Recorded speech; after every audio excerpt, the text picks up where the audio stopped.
Welcome to the Humanizing Work Show. In this episode, we're talking about why it can be particularly useful for coaches to develop product management skills, even if they don't specialize in that area. Before we get to that, we want to encourage you to help us shape the Humanizing Work Show to be even more useful to you. So send us an email at mailbag@humanizingwork.com with a challenge or a question that you'd love to hear us address on the show. We read every email our listeners send us. And just a quick reminder to please rate and review the Humanizing Work Show in your podcast app, or if you're watching on YouTube, please subscribe, like, and share today's episode if you find it valuable. Your help in spreading the word is super meaningful to us. You can also get access to more free content we produce, not just the show. Sign up for our newsletter where we share one key idea every week. Visit humanizingwork.com and use the form at the bottom of any page on the site. Now on to today's topic. When we're teaching and learning new skills, we often go fairly narrow in order to focus on skill development. For example, in our courses for ScrumMasters and coaches, we focus on pretty important skills like facilitation, one-on-one coaching, conflict resolution, and leading change, among others. That approach has the obvious upside of building skill in the areas that are relevant to the job, but there's often a hidden downside to that level of focus. Yeah, we recently spun up a customer advisory board to give us feedback and input on the beta of our new 80/20 product backlog refinement course. We were surprised at the number of coaches and Scrum Masters who signed up relative to the number of product owners and product managers. And then during the reviews of the beta lessons in the course, we were surprised at how valuable the course content was to those coach participants. Having spent so much time focusing on more core skills or obvious skills for those roles, we'd forgotten how important it was to our own success as coaches to be able to work with product owners on refining the backlog better. Yeah, Richard, I think you mentioned this before, but I wanted to check on this. You actually developed all of the product owner skills that you teach today in your role as a coach, not actually by playing a product owner role. Is that right? It's true. I actually discovered the importance of product ownership as a coach. I started out in extreme programming as a developer. And so a lot of my coaching early on was focused on things like collaboration on the team and engineering practices and just getting better at delivering software every iteration. And a few years into that, I was working with a team where they went from struggling to delivering every week in weekly iterations in about 6 weeks. And then we realized nobody wanted the thing that the team was building. Up to that point, I think I'd gotten good product ownership for free by just having good product people around me. And for that particular team, we couldn't assume that. And this was also about the time I was getting into Eli Goldratt's work, The Theory of Constraints. And I realized that if we look at the constraints for a typical product team, like software teams are, the first constraint on actually producing value is having something valuable to build. So if you don't get the product owner stuff in good shape, if you don't have a backlog with meaningful slices of value on it, it doesn't matter how well the team collaborates. It doesn't matter how good your working agreements are, how good your engineering practices are. Like the whole catalog of things that we might coach and that others in the agile coaching or business coach world would coach are all sort of downstream of resolving that constraint around product management. So I ended up getting into product ownership or product management that direction because I realized this is a problem I'm going to have to address for any team that I work with, including my own, if we're going to be successful. Did you ever become a product owner on those teams then? I became a product owner on some of my own projects. I've been a product owner for software things over the years, like side projects and startups and things like that. But I didn't want to, just get in there and become the product owner for one of my client teams because great product owners need both domain expertise and product management expertise. You have to know your customer and know what to build, and you have to know how to get that information and how to work with a team. And so there's two sets of skills you have to have. And a lot of times I didn't have the domain expertise, but I could coach people who did and help them develop the product skills that when combined with their domain expertise could be really powerful. And some of the best product owners I've worked with have been people who've come from the domain. They're an expert in healthcare or music production or something like that, where I may not have a lot of domain expertise, or if I do, it doesn't really matter as much. I can help them develop the skills to use their own domain expertise.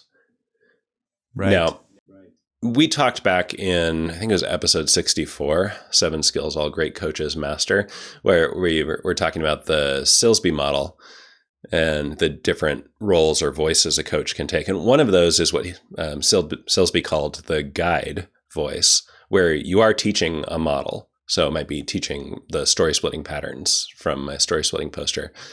But when I'm coaching product owners, I'm not just staying in that mode, like just purely teaching tools. I think I'm most effective coaching product owners when it's, here's a tool. Now let's move to some of these other voices. What are some opportunities you see in using this for your domain? Let's try some of it. Let me reflect how that's working and ask you questions about it. So you still do everything you would do as a coach, but you're bringing these tools to bear in that guide role as a coach. You just can't stay there. Right. Now, I usually think of product owner coaching that I do as being really focused on those product skills and more or less domain agnostic. I know you find a little more value in using domain expertise when you have it, or maybe I do and I'm just less conscious of it. But when it comes to coaching on the product side of things, what are some of the benefits and trade-offs that you see for a coach having domain expertise in the thing they're coaching? Well, I think the biggest benefit to having domain expertise is that it can get you permission to coach. I can think of a lot of clients. I've done a lot of work with people, organizations and teams that build audio software, and I've got a lot of domain expertise in that space. That was my original job, right? Was building software, audio software. And so I know that gets me in the door a lot with companies like that.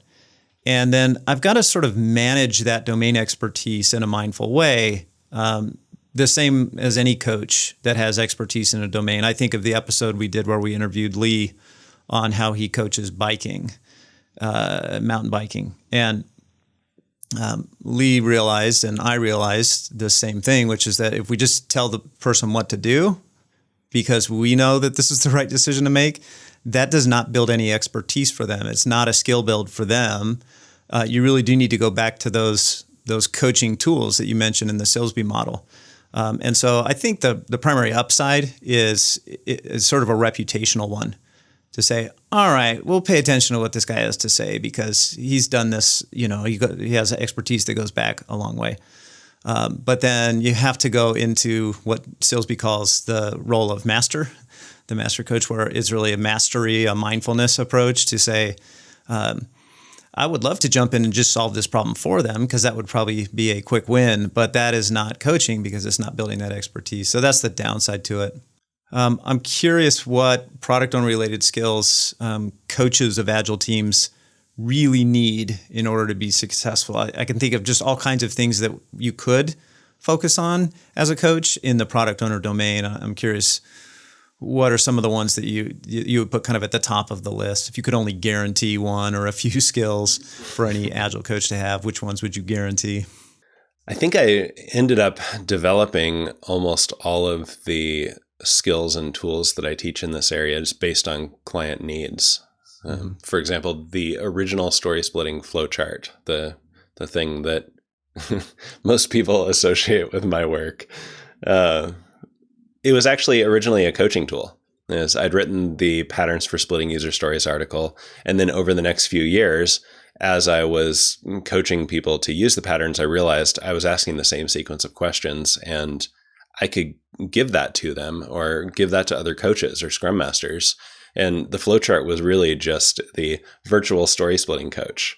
So I think story splitting is one of those essential skills. If a team that you're working with as an agile coach is struggling with finding small vertical slices of value, then they're probably struggling with everything else in an agile approach because, as we've talked about before, it's the keystone habit. It's the thing that makes everything else work. And in its absence, almost nothing else works. So that's the number one skill. And if you don't have that, that's a place to get fluent.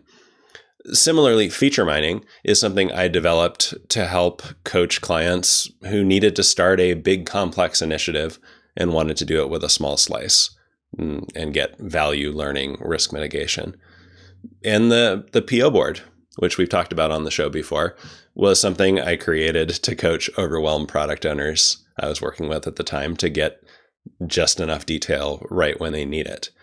So those are three of the core things that we teach in our new 80/20 product backlog refinement course.